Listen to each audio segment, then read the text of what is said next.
आज इस वीडियो में मैं बात करता हूँ ऑस्ट्रेलियन स्टूडेंट वीज़ा के बारे में।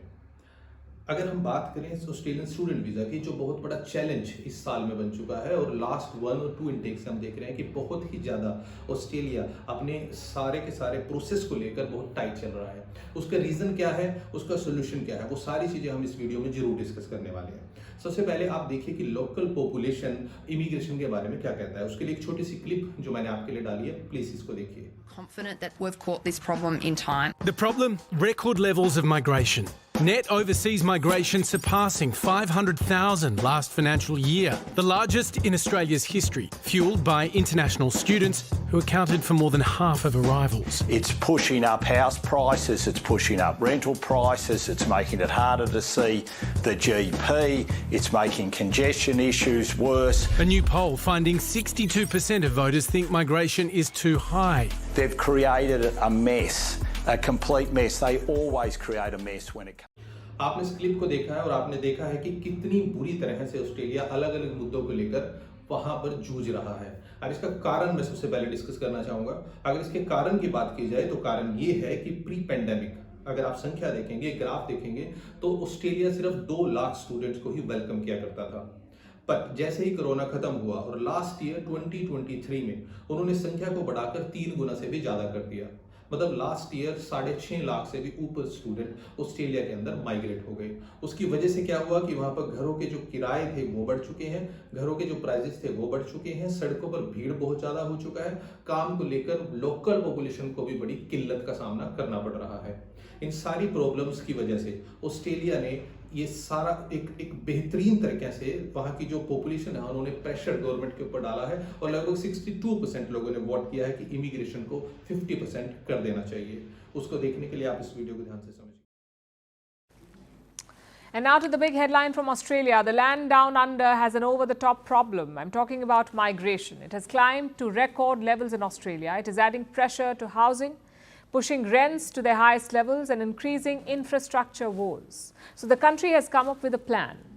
Cut down immigration by 50%. आपने सेकंड वीडियो देखा और आपने देखा कि वहां की जो गवर्नमेंट है और गवर्नमेंट का प्लान है कि वो इमिग्रेशन को लगभग हाफ कर दे आने वाले कुछ सालों के लिए। तो ध्यान दीजिएगा कि जो पहले 2 लाख स्टूडेंट जाया करते थे अब वो शायद घटकर 1 लाख के आसपास ही रहने वाले हैं। उन्होंने स्टूडेंट वीजा को बंद नहीं किया है, उन्होंने सिर्फ अपने प्रोसेस को चेंज किया है। जहां पहले जीटीई जेन्युइन टेम्परेरी एंट्रेंट हुआ करता था, उस जगह अब वो जीएस मतलब जेन्युइन स्टूडेंट स्कीम लेकर आए हैं। उस स्कीम के अंदर थोड़े से चेंजेस जो आपको बताना चाहूंगा किस तरह के स्टूडेंट्स को वीजा मिल जाएगा।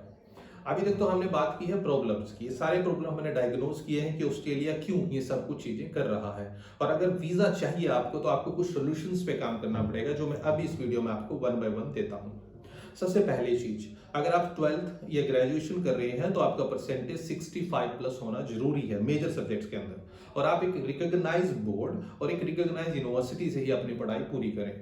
और एक चीज को और ध्यान रखें, अगर आपने 12th किया है तो स्टेट बोर्ड को कोई भी यूनिवर्सिटी इतने अच्छे से वेलकम नहीं कर रही है। सेकंड चीज, आपका इनकम टैक्स रिटर्न, मतलब आप सालाना कितना कमाते हैं वो मम्मी पापा का इनकम 12 लाख से ऊपर होना चाहिए। वो यूनिवर्सिटी टू यूनिवर्सिटी वेरी करेगा, बट एक एवरेज 12 लाख के आसपास होना चाहिए। उसके बाद आपकी जो फंडिंग है, मेजोरिटी ऑफ द फंड मतलब 70 से 80% ऑफ फंड जो है वो आपके पेरेंट्स के अकाउंट में होना जरूरी है। थर्ड, अगर मैं बात करूं तो इमिग्रेशन ऑफिसर आपको कभी भी कॉल कर सकता है और यूनिवर्सिटी आपको जीएस क्लियर करने से पहले 2 से 3 बार कॉल कर चुका होगा। मतलब आपका इंग्लिश जो है वो बहुत अच्छा होना चाहिए। इसलिए उन्होंने इंग्लिश का रिक्वायरमेंट जो कभी कहीं कहीं 6 साढ़े 5 भी चल जाता था अब नहीं होगा। आप सब में 6 या 6.5 बैंड होना जरूरी है। अगर आप ग्रेजुएशन करने के बाद मास्टर ग्रेजुएशन के लिए जा रहे हैं तो 7 बैंड होना जरूरी है। अगर आप इन सारे चेंजेस पे काम करेंगे तो आप इजिली अपना वीजा ऑस्ट्रेलिया से ले सकते हैं। एक और र्यूमर है कि क्या फर्क है जीएसटी और दूसरा जीटीई में, तो मैं आपको बता दूं कोई बड़ा चेंज नहीं आने वाला। अब यहां पर जो एक एसओपी होता था that we called statement of purpose, उसको बदलकर स्पेसिफिक कर दिया गया है। स्पेसिफिक का मतलब आप समझते हैं। अब एक जनरल एसओपी आप नहीं लिखेंगे कि मैं ऑस्ट्रेलिया क्यों आ रहा हूं, मैं उस कंट्री में क्यों नहीं जा रहा हूं, बट एक स्पेसिफिकली सारे पॉइंट्स आपने शॉर्ट आउट करने हैं। उसके लिए मैं लिंक इस वीडियो में डाल रहा हूं ताकि आप चेक कर सके कि वो स्पेसिफिक क्वेश्चंस कौन से होंगे। सेकंड, आईटीआर टाइमली होना चाहिए, 12 लाख प्लस का होना चाहिए, funds majority 70 to 80% mummy papa के अकाउंट में होने चाहिए, और आपका इंग्लिश बड़ा अच्छा होना चाहिए क्योंकि इमिग्रेशन ऑफिसर भी आपको कॉल कर सकता है। तो इन सब चेंजेस के साथ मैं इस वीडियो को यहीं पर खत्म करता हूं और होपफुली आप सबको एक पॉजिटिव वाइब देता हूं। ये नेगेटिव वीडियो नहीं है, आपको सिर्फ समझना है अगर आपको वीजा लेना है तो वीजा लेने के लिए आपको इन सारी चीजें करनी पड़ेगी। किसी भी लुक्रेटिव एडवर्टीजमेंट के चक्कर में मत आइए कि आपने कुछ किया है या नहीं किया है, फंडिंग है कि नहीं है, ITR है कि नहीं है, और तब भी आपको ऑस्ट्रेलिया भेजा जाएगा। ऐसा पॉसिबल नहीं होगा, आने वाले कुछ सालों तक तो जरूर। तो धन्यवाद।